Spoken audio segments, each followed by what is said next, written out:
secondary sliding shift ko nga, di ko alam, baka may tama na rin yun. Wala pa naman siguro, no? Paano ba malalaman pag sira na yun?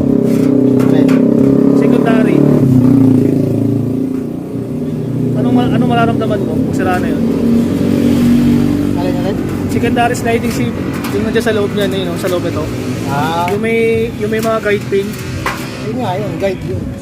Pag di ba inaano niya yan, inuhukay niya yan, di ba? Yan nilalagay ng grasa yun, di ba? Pag may kanto na yan, anong takbo nito? Bakit na? Pag bago na, maganda naman. Kasi di ba pag karera na yung ganyan mo, mga JPT, di ba ano na? Alam ko ano na yun eh, ilang ano na yun,